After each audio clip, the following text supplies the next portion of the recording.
Dirt bikes adventure టూర్లకు వెళ్లేవారికి వీటిని పరిచయం చేయాల్సిన అవసరమే లేదు. రోడ్ కండిషన్తో పని లేకుండా రివ్వుర దూసుకుపోవటంలో వాటికవే స్పెషల్. అలాంటి అడ్వెంచర్ బైక్స్ వార్ జోన్లో ఎంట్రీ ఇస్తే ఎస్, యుక్రెయిన్ యుద్ధభూమిలో ఇటీవల ఎక్కడ చూసినా ఈ డర్ట్ బైక్లే కనిపిస్తున్నాయి. యుద్ధ ట్యాంకులు గర్జించాల్సిన చోట ఈ బైకులపైనే రష్యన్ సోల్జర్స్ రెచ్చిపోతున్నారు. శత్రువులపై దాడి చేసి క్షణాల్లో తప్పించుకుపోతున్నారు. అయితే యుద్ధ ట్యాంకుల స్థానంలో మాస్కో డర్ట్ బైక్లను దించడానికి రీజన్ ఏంటి? వీటిని రష్యా సైనికులు ఎలా ఉపయోగిస్తున్నారు?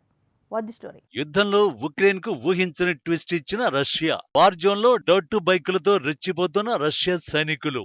యుద్ధ ట్యాంకుల ప్లేస్ లో ఆఫ్ రోడ్ బైక్స్ ఏం చేస్తున్నాయి? మీరు ఎప్పుడైనా ఆఫ్ రోడ్ బైకుల గురించి విన్నారా? వీటినే డర్ట్ బైకులు, స్క్రాంబర్లు అని కూడా అంటారు. సాధారణ బైకులతో వెళ్లలేని ప్రాంతాలు కూడా వీటిపై హాయిగా వెళ్లిపోవచ్చు. అంటే సాధారణ రోడ్లపై కాకుండా ఇసుక, కంకర, బురద, మంచు, నదీ ప్రవాహాల్లో కూడా వీటిని సులువుగా డ్రైవ్ చేయొచ్చు.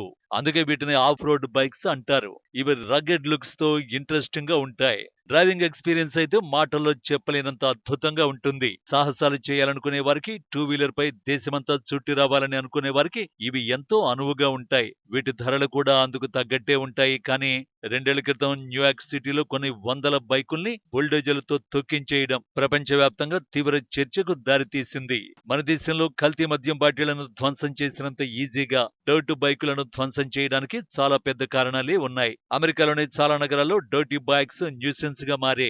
రద్దీ రోడ్ల మీద ఆకతాయిలు అడ్డదిడ్డంగా నడిపేస్తూ ఇతర వాహనదారులకు, ప్రజలకు ఇబ్బందులు కలిగిస్తున్నారు. ఏమాత్రం ట్రాఫిక్ రూల్స్ పాటించకుండా వేగంగా డర్ట్ బైక్స్ నడుపుతూ ప్రమాదాలకు కారణమవుతున్నారు. ఈ వాహనాల్లో చాలా వరకు రిజిస్ట్రేషన్ చేయనివే. అంటే ఇవన్నీ చట్టవిరుద్ధంగా ఎవరిని లెక్క చేయకుండా నడుపుతున్నారన్నమాట.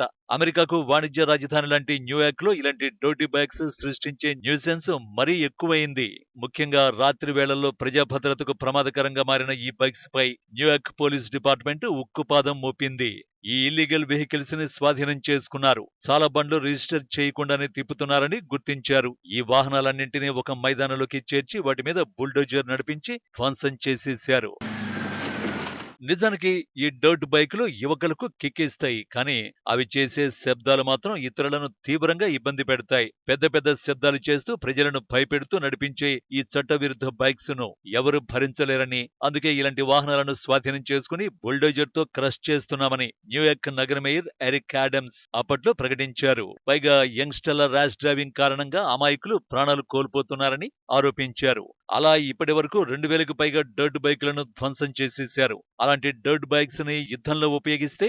అవును, ఉక్రెయిన్ వార్ జోన్ లో గత కొంతకాలంగా రష్యా సైన్యం ఈ అడ్వెంచర్ బైకులనే ఉపయోగిస్తోంది. కానీ 28 నెలల యుద్ధం తర్వాత తమ సైనికులకు డర్ట్ బైకులను ఇవ్వడం వెనుక రష్యా వ్యూహం ఏంటి? 1110 యుద్ధ ట్యాంకులు, 199 యుద్ధ విమానాలు, 155 హెలికాప్టర్లు, 2686 సాయుధ వాహనాలు, 502 ఆర్టిలరీ సిస్టమ్స్, 1900కు పైగా ఇతర వాహనాలు, ఫ్యూయల్ ట్యాంకులు. ఉక్రెయిన్ రష్యా మధ్య యుద్ధం జరిగిన ఏడాదిలో మాస్కో నష్టపోయిన రక్షణ వ్యవస్థలే ఇవన్నీ. ఇక్కడ యుద్ధ ట్యాంకుల నష్టం తీవ్రమైనది. ఎందుకంటే వార్ జోన్ లో ఇవి లేకపోతే శత్రువును ఓడించడం ఇంపాసిబుల్. ఉక్రెయిన్ పై యుద్ధం ప్రారంభానికి ముందు రష్యా దగ్గర సుమారు 2700 ప్రధాన యుద్ధ ట్యాంకులు ఉన్నట్టు rand corporation, international institute for strategic studies చెప్పింది. ఇప్పుడు అదే సంస్థను రష్యా దగ్గర ఎన్ని యుద్ధ ట్యాంకులు ఉన్నాయని అడిగితే సమాధానం అంత ఈజీగా రాదు. ఎందుకంటే 28 నెలల భీకర యుద్ధంలో రష్యా చాలా యుద్ధ ట్యాంకుల్ని కోల్పోయింది.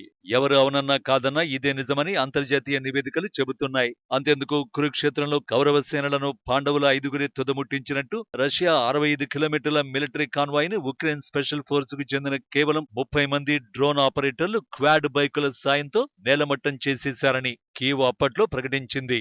ఆ తర్వాత కూడా రష్యా తన యుద్ధ ట్యాంకుల్ని కోల్పోతూనే ఉంది. అందుకే ఉన్న కొద్ది యుద్ధ ట్యాంకులను కోల్పోకూడదని ఫిక్స్ అయింది రష్యా. యుద్ధ ట్యాంకులు, ఇతర వాహనాల స్థానంలో తమ సైనికులకు అత్యాధునిక డర్ట్ బైకులను ఇచ్చింది.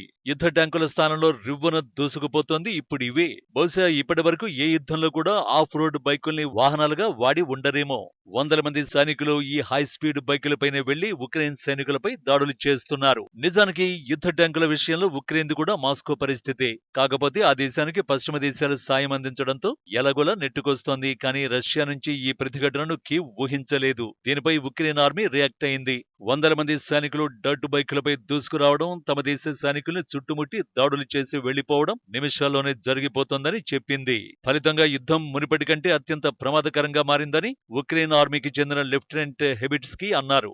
ఓపెన్ ఫీల్డ్ లో జిగ్జాగ్ పద్ధతిలో రష్యా బైకర్స్ కదలడం వల్ల వారిని టార్గెట్ చేయడం కూడా కష్టంగా మారినట్టు ఉక్రెయిన్ ఆర్మీ చెబుతోంది. అయినప్పటికీ కొందరు సైనికులను డ్రోన్ల ద్వారా వెంటాడుతున్నారు ఉక్రెయిన్ సైనికులు.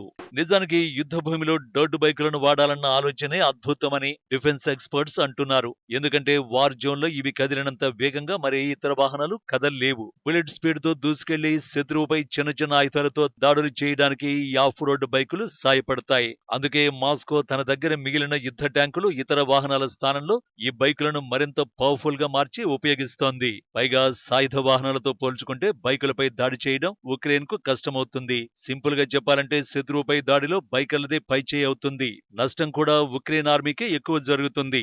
100 మంది రష్యా సైనికులు డర్ట్ బైకులతో యుద్ధానికి వెళితే వారిలో 90% సైనికులు ప్రాణాలతో ఉంటారు.